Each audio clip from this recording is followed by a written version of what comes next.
जो राजस्थान के अंदर घटनाएं हो रही है, इसको लेकर किसी को लड़ना पड़ेगा। कांग्रेस भारतीय जनता पार्टी की गोद में बैठ गई, सरेंडर हो गई, क्योंकि कांग्रेस के लोगों ने जिस तरह पेपर लीक कराए, जिस तरह की घटनाएं घटी, कांग्रेस वाले आंदोलन की बात करते, बीजेपी वाले कहते तुम्हें अंदर करा देंगे, चुप हो जाते हो, घर बैठ जाते जाके।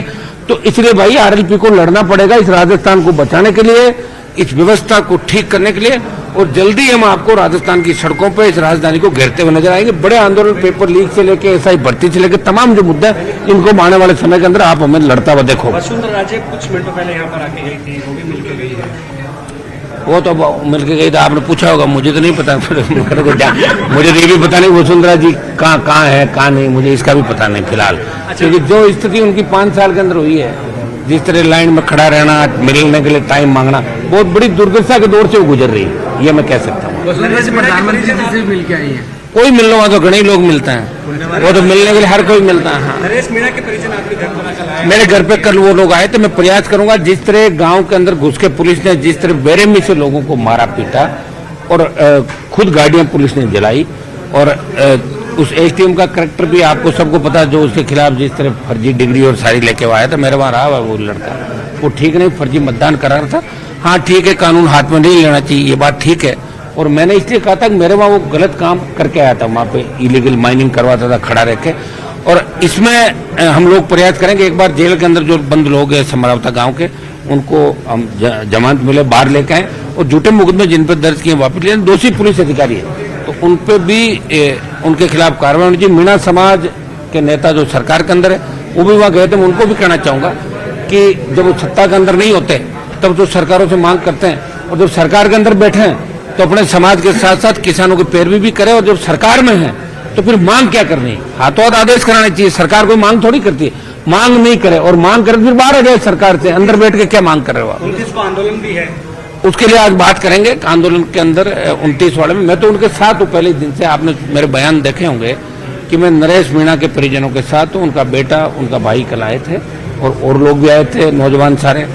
तारीख 29 थोड़ी क्या दिसंबर के लास्ट की तारीख है, तो इसमें एक बार प्रोग्राम देख के हम तय करेंगे उसके अंदर, लेकिन मैं उस परिवार के साथ हूँ, उस समाज के साथ हूँ, और इस व्यवस्था के मैं खिलाफ हूँ, पुलिस कर्मियों की कार्रवाई के खिलाफ मैं समय समय पर बात करता रहूँ।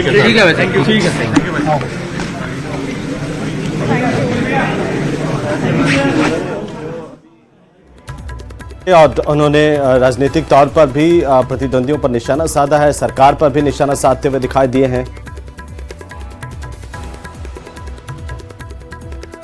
नागौर सांसद आरएलपी के सुप्रीमो हनुमान बेनीवाल ने एसएमएस की बर्न यूनिट को 50 लाख रुपए देने का ऐलान एमपी कोटे से किया है। तो वहीं दिल्ली के पूर्व मुख्यमंत्री अरविंद केजरीवाल ने बच्चों के साथ डांस किया।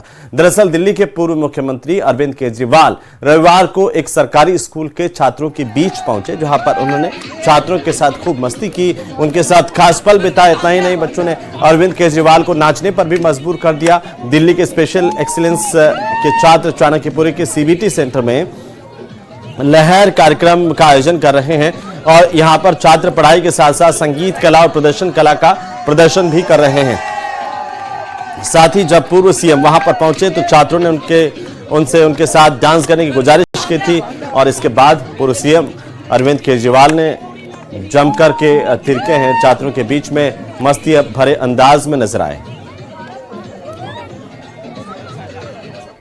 और चलिए अब बात करेंगे बिहार की राजनीति की, जहां पर इस वक्त यात्रा पॉलिटिक्स चल रही है। चर्चा नीतीश कुमार की प्रगति यात्रा को लेकर के है। यात्रा का मकसद सरकार के काम से लोगों को रूबरू करवाना और ग्राउंड पर पहुंच करके मौजूदा सियासी हालात की समीक्षा करना है। लेकिन नीतीश कुमार की यह प्रगति यात्रा आरजेडी की आंखों में चुभ रही है।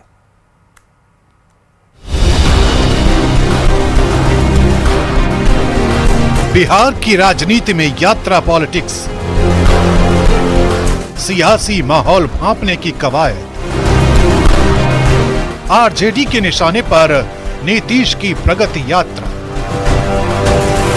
बतौर सीएम नीतीश कुमार अपनी 15वीं यात्रा का आगाज कर रहे हैं। 23 दिसंबर से शुरू हो रही इस यात्रा को प्रगति यात्रा नाम दिया गया है।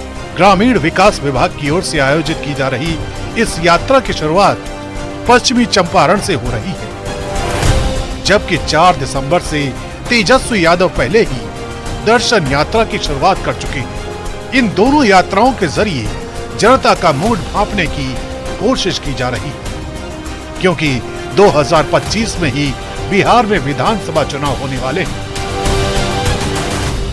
तेजस्वी जी केवल सवाल पूछने वाले नेता बनते जा रहे हैं। कभी अपनी पार्टी का अतीत तो खंगाल लें। बिहार को क्या दिया है लालू जी और राबड़ी जी ने, ये भी बिहार की जनता को बता दें। हर बार सवाल खड़े करना, यात्रा, संवाद, कभी उन्होंने कोई यात्रा पूरी की है? हर यात्रा अधूरी छोड़कर निकले हैं। सुने कि टायर्ड और अचेत नायक रिटायर्ड अधिकारियों के साथ प्रगति यात्रा पर निकल रहा है। ये प्रगति यात्रा है कि दुर्गति यात्रा, पहले स्पष्ट कर दीजिए बिहार की जनता के सामने। संवाद यात्रा, जन संवाद यात्रा, जितना समस्या उठा, जितनी शिकायतें आपके पास आई, हल हुआ। जानकारी के मुताबिक नीतीश कुमार की यात्रा के लिए कैबिनेट से 225 करोड़ रुपए के प्रस्ताव को मंजूरी मिली है। नीतीश कुमार प्रगति यात्रा से पहले न्याय यात्रा, विकास यात्रा, धन्यवाद यात्रा, प्रवास यात्रा, विश्वास यात्रा, सेवा यात्रा, संपर्क यात्रा, निश्चय यात्रा, समीक्षा यात्रा, जल जीवन हरियाली यात्रा, समाज सुधार यात्रा और समाधान यात्रा कर चुके हैं। यही वजह है कि विपक्ष नीतीश कुमार की प्रगति यात्रा को लेकर सवाल खड़े कर रहा है। आरोप है कि नीतीश कुमार की यात्रा के लिए विकास का पैसा बहाया जा रहा है। संवाद के नाम पे डर गए हैं नीतीश कुमार।